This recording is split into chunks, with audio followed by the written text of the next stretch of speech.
Up with Talk Story TV, and I have with me today Lisa Petty. She's a health empowerment coach and a renowned radio show host.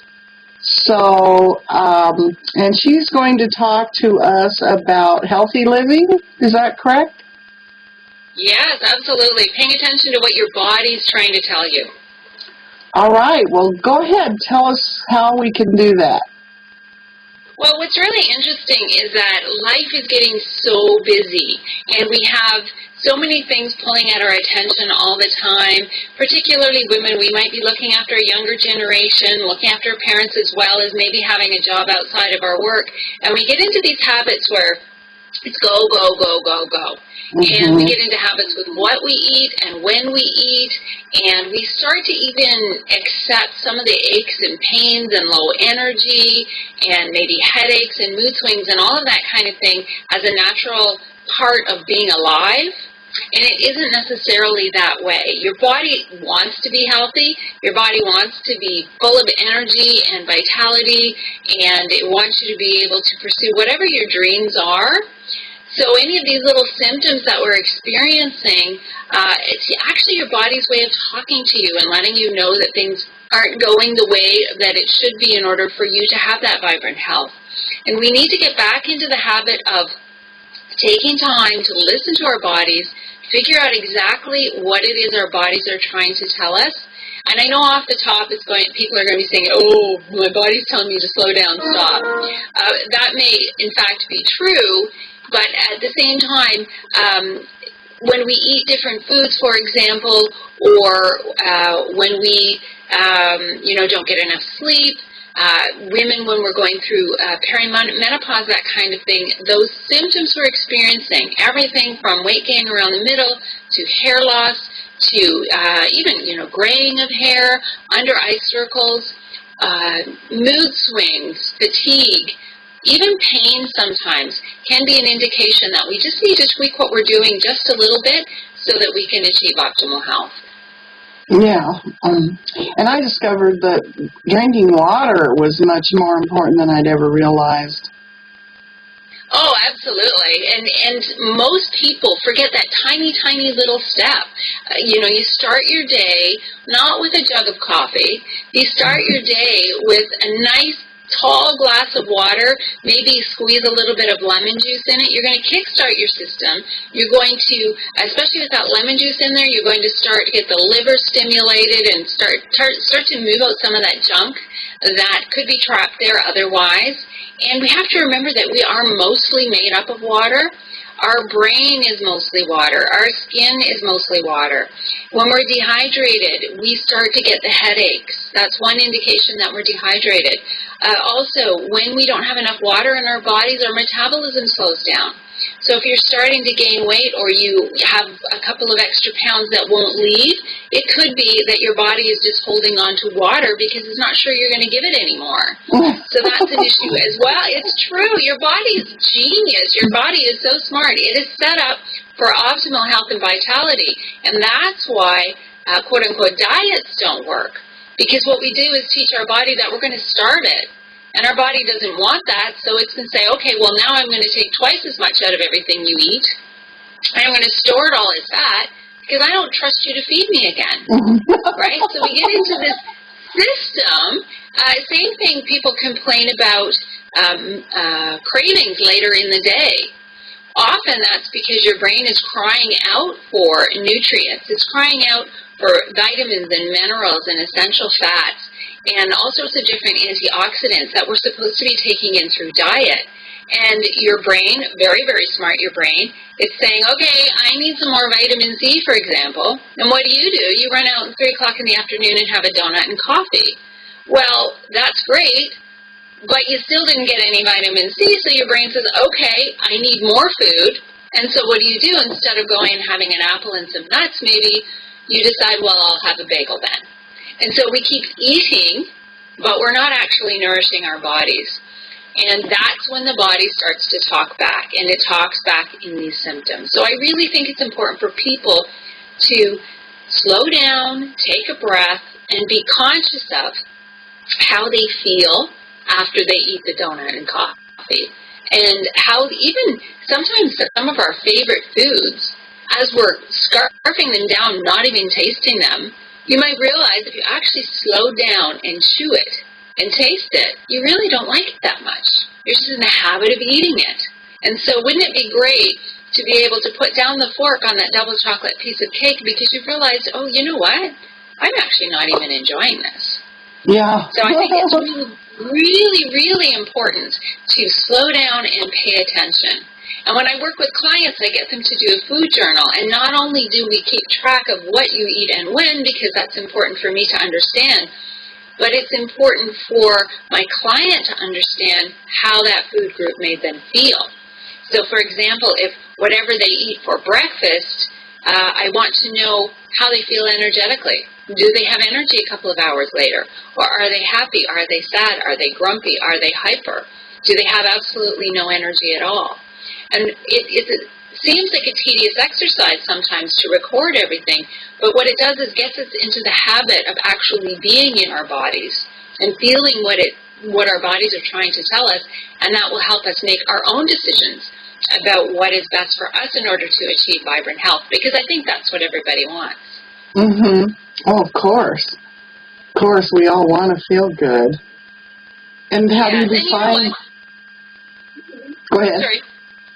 I was just going to say, I mean, everybody, it's different for everybody to get to that place of whatever vibrant health means to you. For some people, it might mean I need to release some extra fat. For some people, it might mean I'd like to control my hormones and my moods.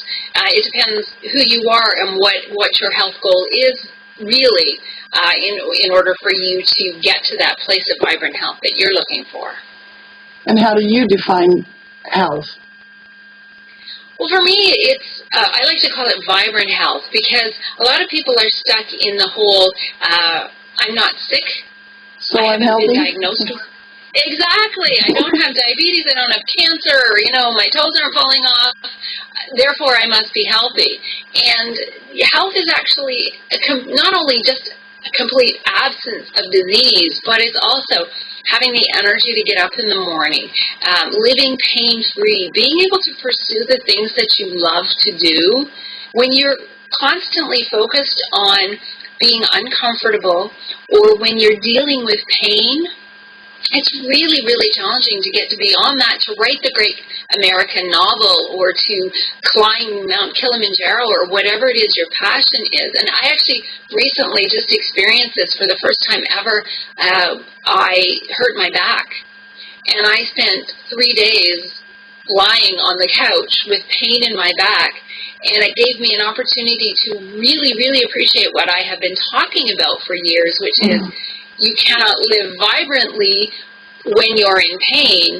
And here I am lying on the couch, flicking TV channels because it hurt to even read, thinking I'm right about that. You cannot write the great American novel or do whatever it is that makes your heart sing when you can't even move or when you're uncomfortable in your own body. So it's really, really, for me, vibrant health is just living fully and having a great time and feeling good and having happy, healthy relationships and getting up in the morning and looking forward to every day. To me, that is what health is. Mm-hmm. Yeah, I think everybody would agree with this.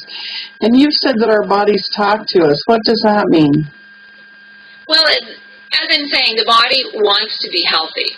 And, when you talk about health being the absence of disease and you consider cancer or heart disease or diabetes, for example, You don't get those diseases overnight. It's not like you go to bed perfectly healthy one day and wake up the next day and you have cancer or heart disease or diabetes.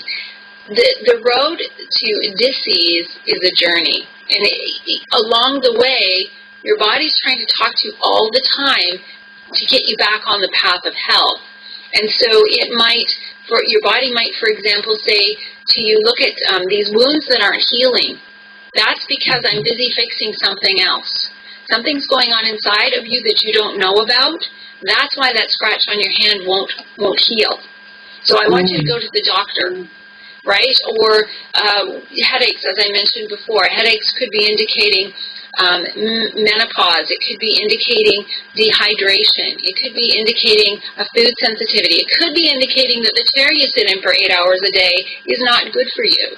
So we shouldn't just accept these pains, right? We shouldn't just be, I hear all the time, oh, I'm getting old. Oh, it's a function of my age.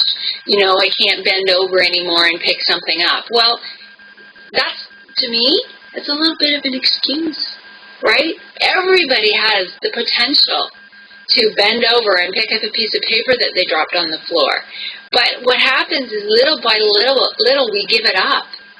Right? And little by little we accept the extra weight, we accept the pain, we accept the lack of balance or the lack of coordination or the lack of flexibility, and yet these are things that we can control. 75 to 90% of the variables in chronic disease can be impacted by lifestyle choices. That is huge. That is absolutely huge. So yes, I hear sometimes, X disease runs in my family. Well, yes, you may have inherited a genetic predisposition for a certain condition, but that does not mean it's a life sentence to you. What it means is you have the power, 75 to 90% of the power of whether or not that disease shows up in your life and to what extent it shows up in your life. And again, it's the symptoms that start to tell you that you're going off track. And a lot of people, they experience a symptom, for example, headache, and the first thing that they do is reach in the medicine cabinet to find a pill to take to make the headache go away.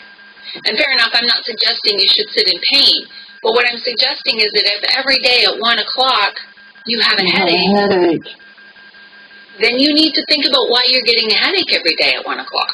Right? Right. So that's when I talk about your body's talking to you all the time, it's about that. It's about getting present with your body to understand how the choices that you make on a minute-by-minute basis are impacting your health long-term. Right. Wow. And you specifically mentioned in this thing that you wrote, Muffin top. What is that telling you? Well, Muffin top could be indicating, first of all, it's very common around perimenopause for women to start to accumulate extra fat around the middle. And that, first of all, that's a good indication that you're perimenopausal. So, it's sort of one more thing to add up into the sort of the symptom pool to indicate that that's where you are at in your life. But the other thing about that muffin top around the middle, it's related very strongly to your level of stress and your adrenal gland health. And a lot of people aren't familiar with adrenal glands, but we have two of them. They're tiny, and they sit one atop each of our kidneys. And I'm sure you're familiar with the word adrenaline. So that comes from the adrenal gland. When we're in a situation that we're feeling stressed and that fight or flight response kicks in and the adrenaline shoots out, it's the adrenal glands that are responsible for that. And cortisol, which is the stress hormone as well, the adrenal gland has to create these hormones, which we need. Cortisol is actually an important hormone for us. But the problem is we're in a situation now where we have chronic stress.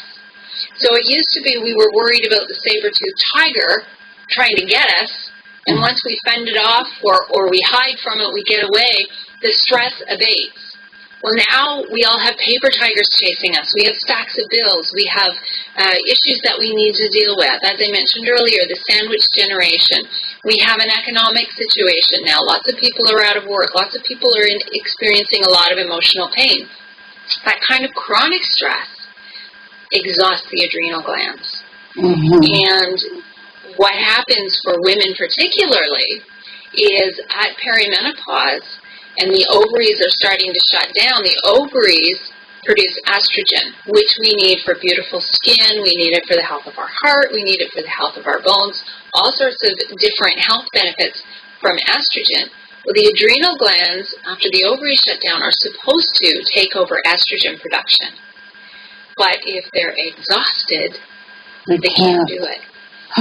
So that's when women start to experience all sorts of menopausal symptoms like, the hot sweats and the hot flashes, the night sweats, mood swings, all of that kind of thing. It's because the hormones are doing this. And the adrenal gland can't deal with it anymore because at the same time that that's going on, we've got teenagers at home and parents that need help, plus a job that we have to get to and rolling in where we are economically as well. It's just a lot of stress on people. Women particularly, I don't mean to be suggesting that men aren't under stress, but women are going through a biological change while all of this other stress is going on as well. Right. So the muffin top indicates perimenopause, and it also can indicate adrenal exhaustion, which is something that we need to look at. Obviously, we can't make all of our stresses go away, but some of the things that I talk about in my coaching are ways that we can manage the fact that we have the stress. So we can't make the stress go away, but we can manage our reaction to the stress and how we're going to deal with it. And the other thing that we can do, obviously, is change lifestyle just a little bit to support the adrenal glands. So anything that stimulates or causes that adrenaline rush, like coffee, for example, if we could pull back on the coffee, pull back on the caffeine intake, then we can help the adrenal glands calm down a little bit. So just little tips like that. There are herbal supplements, for example, that you can also explore that can help to nourish the adrenal gland. A great supplement for the adrenal gland is vitamin C. Adrenal glands absolutely just suck up the vitamin C, so that's something that we want to make sure, we want to make sure that we're getting vitamin C in our diet.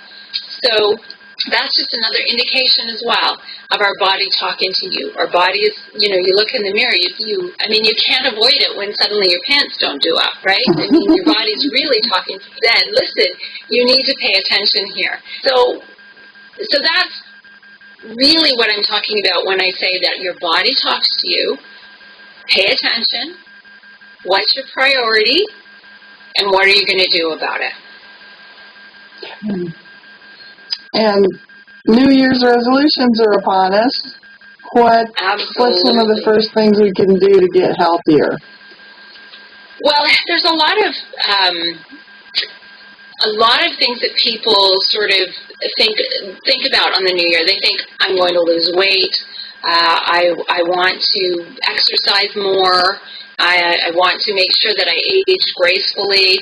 If a woman doesn't have weight to lose, then her second priority is to age gracefully. And there's a lot of value in that. It's not necessarily just about how you look, though I have no problem with that.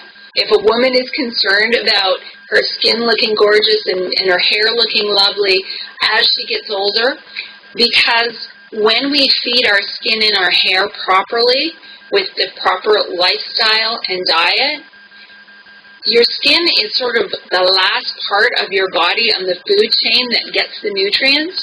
When you eat properly, your heart is fed, your brain is fed, all of your organs that you need in order to survive, they're all nourished and fed. So when your skin looks good, that means you're getting enough nutrients. And what I like to say is, that means that your insides are gorgeous too.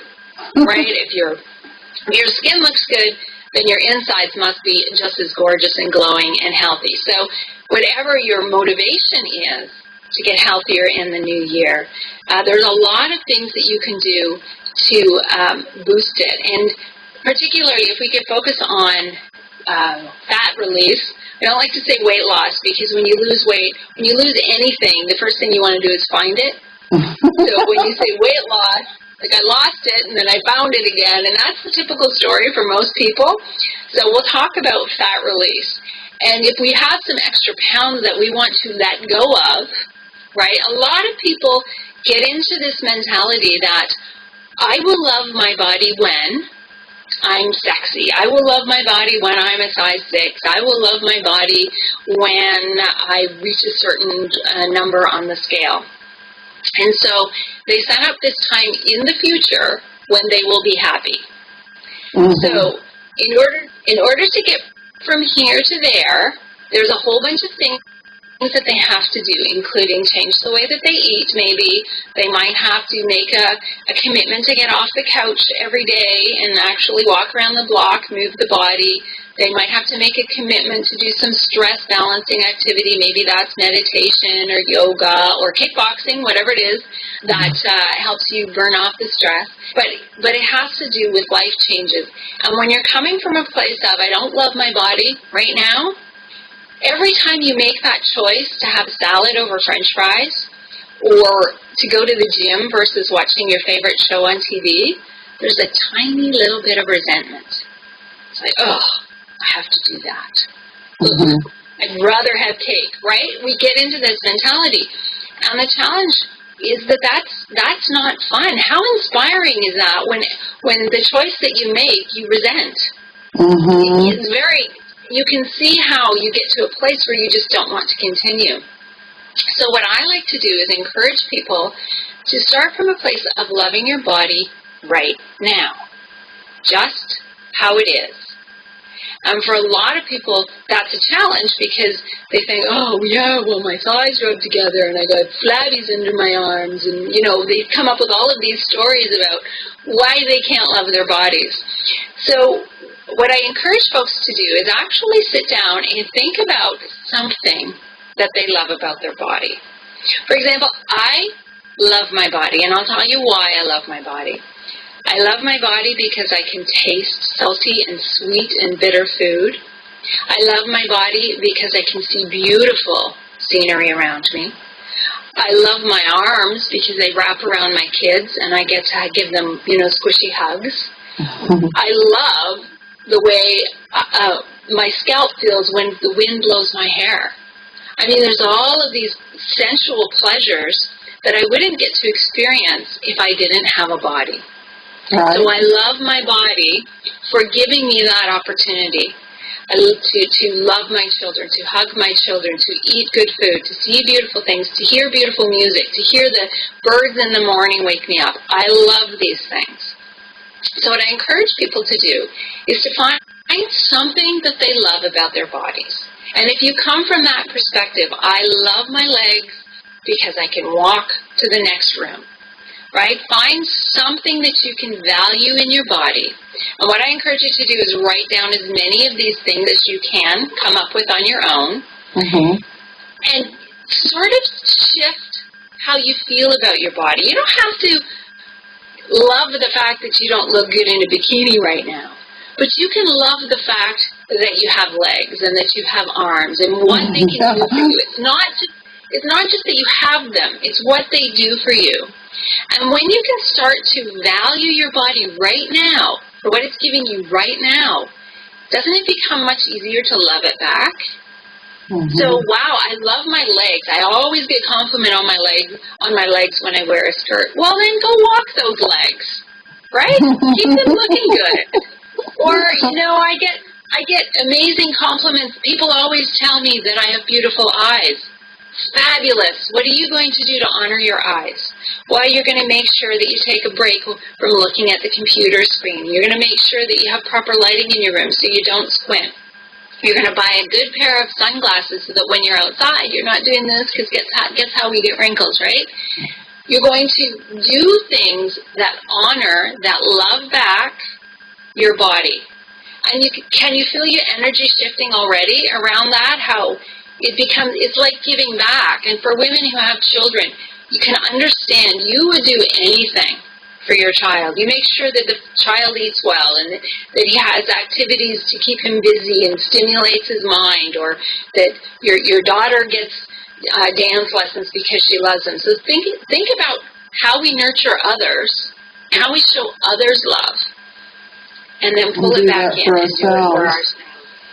And you know what? I've done this for hundreds of people, and some of my favorites. I had a lady say to me that she loves her fingers because they allow her to play the violin. Oh, isn't that beautiful? That is beautiful. And then I had another woman who said she loved her uterus because it gave her a baby after the doctor said she couldn't have one. Oh. So I mean, there's lots of things that we can love about our bodies, and if we can certainly get into that place before the new year and start from that place of I love my body, now what can I do to show my body that I love it? It's just so much more inspirational and so much more powerful than, well, I love my body when I fit in those jeans. Right? Yeah, right. Yeah, it's definitely. So is that what's your virtual training program? Tell us about that. Well, I have lots of different training programs available. I do online coaching, so anyone, anywhere can take advantage of the coaching opportunities. I do private coaching, but also if you want to kickstart your health goals for the new year, I have what's called a Vibrant Living Transformation Program starting in January.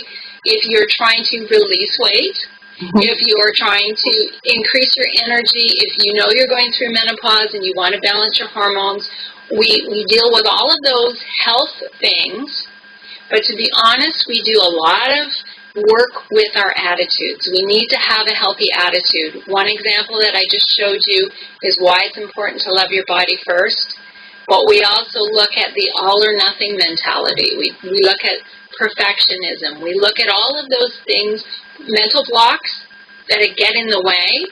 Because you look at dieting, the dieting industry, for example, it's $1 billion industry.